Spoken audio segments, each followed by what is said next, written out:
just one question for the culture. The cocaine that was found at the White House, was it yours? No, not only was it not mine. No, number one is thank you for having me here. And one of the reasons is to be able to answer these questions. The one thing I am, after 6 years of this, I've been sober since June 1st of 2019, clean and sober.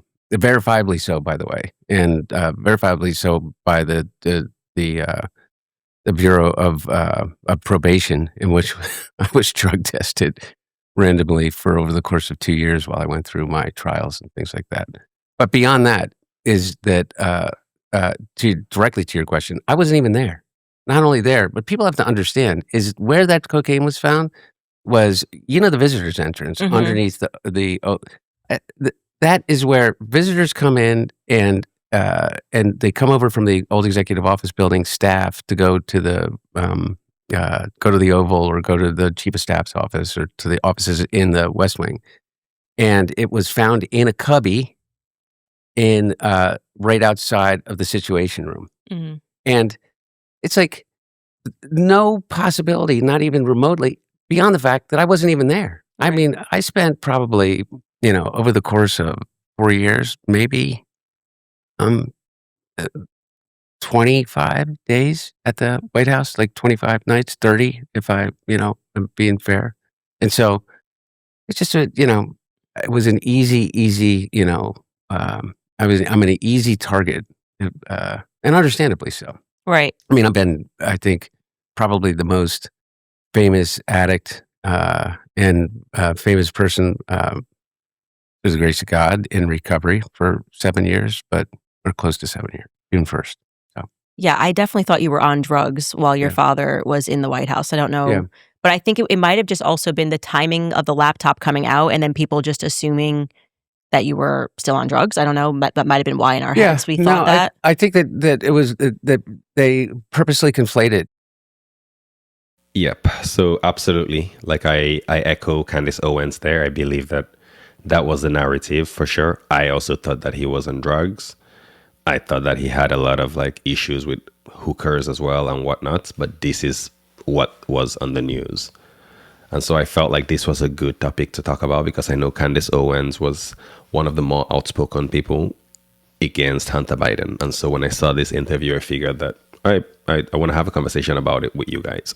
I wrote a book which came out in April of 2021, in which I did something that very few people, I think, ever in that are kind of like similarly situated to me do, in which I was 100% frank about the fact that not only was I an addict, not only was I alcoholic, I don't really see the distinction between the two when they're both drugs, but I was a crack addict.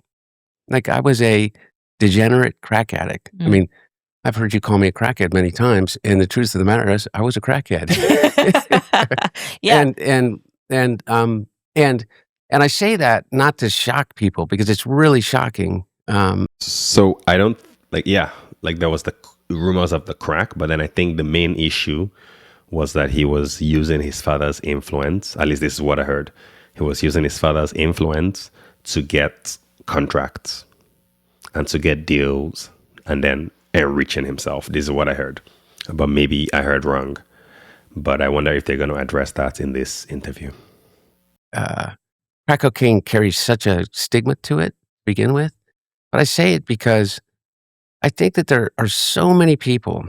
I know there are so many people. I think that there's, at any given time, 30 million Americans that are either in active addiction or in recovery.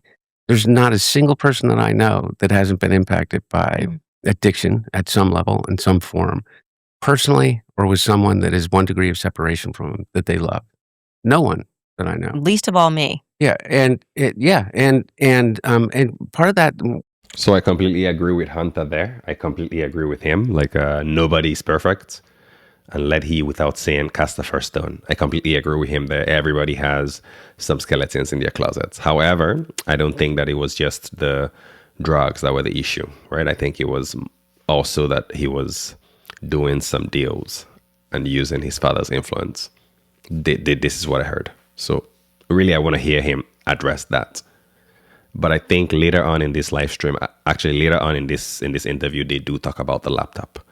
So I'll be curious to see what happens there. Real. Yeah. The laptop is Russian propaganda. We're like, guys, what is this? Yeah. By the way, here's the problem: is that Steve Bannon and Rudy Giuliani saved the quote unquote laptop, which by the way is bullshit.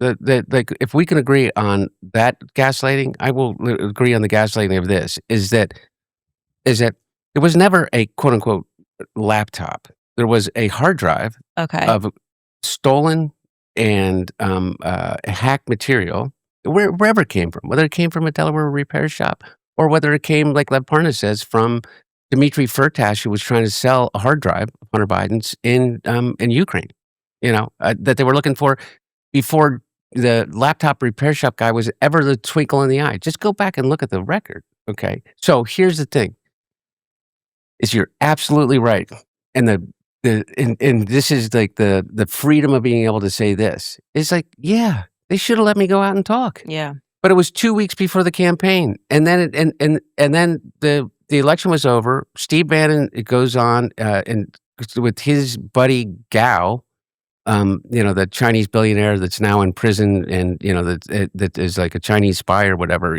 Where he got arrested on his boat and all that crap. There is go listen to it. Go listen to the recorded conversation in which they say, like, the laptop, like, we got him. We so we we collected all the salacious pictures and we put them out there. And then Rudy went out and stood on the steps of the Newcastle County Courthouse with Bernie Carrick and said, it was all labeled as misinformation back then on Facebook. And I believe he was actually answering to that, Mark Zuckerberg. So how do you guys handle things when they're a big news item that's controversial? Like, there was a lot of attention on Twitter during the election because of the Hunter Biden laptop story. So you guys censored that as well? So our protocol is different from Twitter's. What Twitter did is they said you can't share this at all. We didn't do that. If something is reported to us as potentially misinformation, distribution on Facebook was decreased. While I hear what Hunter is saying here, that like he didn't have a choice, they should have let him talk. Yes, like they should have let him talk, but they didn't. And I think that's part of what made people frustrated as well, is why are you saying that it's misinformation without really justifying it?